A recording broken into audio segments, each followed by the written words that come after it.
నమస్కారం. చిన్నప్పుడు మనకి దెబ్బ తగిలితే అమ్మ పిలిచి పసుపు రాసేది. అందులోని వెచ్చదనం మీకు గుర్తుందా?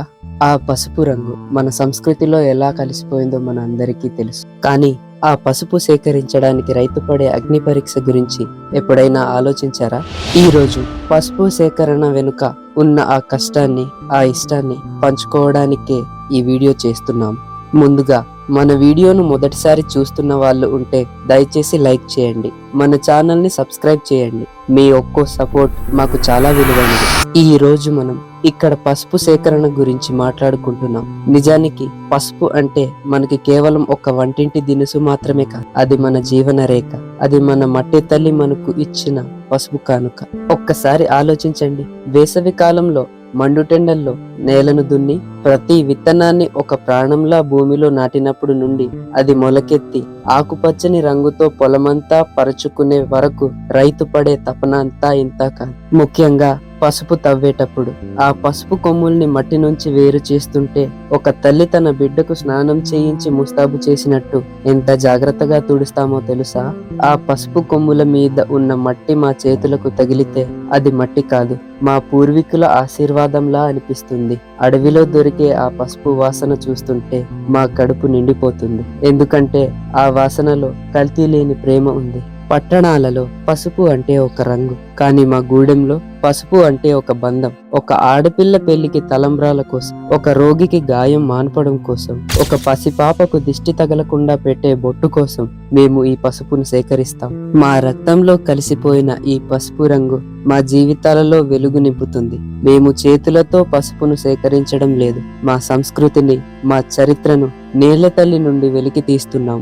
మా గిరిజన ప్రాంతాలలో ఆడ మగ ముసలి ముతక అని ఏ తేడా ఉండకుండా అందరము కలిసే పని చేస్తాం. కుటుంబం అంతా కలిసి పని చేస్తే అందులో నుంచి వచ్చే ఆనందం, సుఖం మా యొక్క కష్టాన్ని, మా శ్రమని మాకు తెలియకుండా దాచేస్తుంది. అలా తవ్విన పసుపు దుంపలను ఇంటికి తీసుకెళ్లి వాటిని ఉడకబెట్టి ఆ తర్వాత కొన్ని రోజుల పాటు లేదా కొన్ని వారాల పాటు ఎండలో ఆరబెట్టి వాటిని మా జీవన విధానాలలో ఉపయోగిస్తాము. చూశారు కదా పసుపును సేకరించడానికి మా రైతులు పడే కష్టం ఏ విధంగా ఉందో. ఈసారి పసుపును చూసినప్పుడు దాన్ని కేవలం ఒక పొడిలా చూడకండి. దాని వెనుక ఒక గిరిజన రైతు గుండె చప్పుడు ఉందని గుర్తుంచుకోండి. ప్రకృతిని ప్రేమించండి, మట్టిని గౌరవించండి. మరిన్ని గూడెం ముచ్చట్ల కోసం మన ఛానల్ ని సబ్స్క్రైబ్ చేసుకోండి. మార్కెట్లో కొనే ప్రతి పసుపు పొడి వెనుక ప్రకృతిని దైవంగా భావించే ఒక గిరిజన బిడ్డ శ్రమ దాగి ఉంటుంది.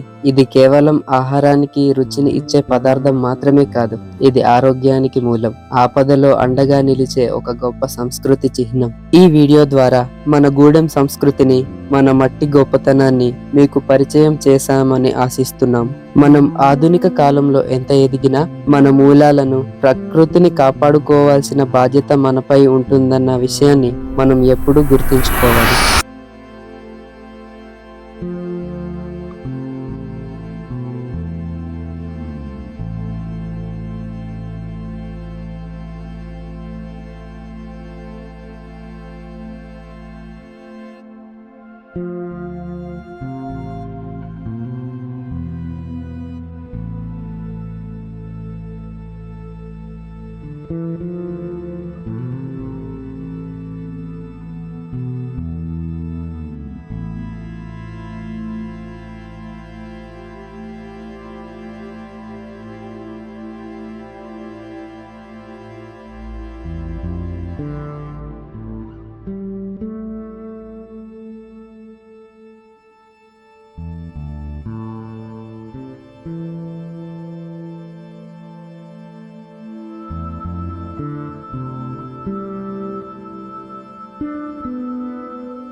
ఈ వీడియో మీకు నచ్చినట్లయితే మీ స్నేహితులకు మరియు మీ కుటుంబ సభ్యులకు షేర్ చేయండి. మన కల్తీ లేని సాంప్రదాయాలను అందరికీ తెలియజేద్దాం. మరిన్ని ఆసక్తికరమైన గిరిజన విశేషాల కోసం మా యొక్క ఛానల్ ని సబ్స్క్రైబ్ చేసుకోవడం మర్చిపోకండి. మళ్ళీ మరొక అద్భుతమైన వీడియోలో కలుద్దాం. అంతవరకు సెలవు.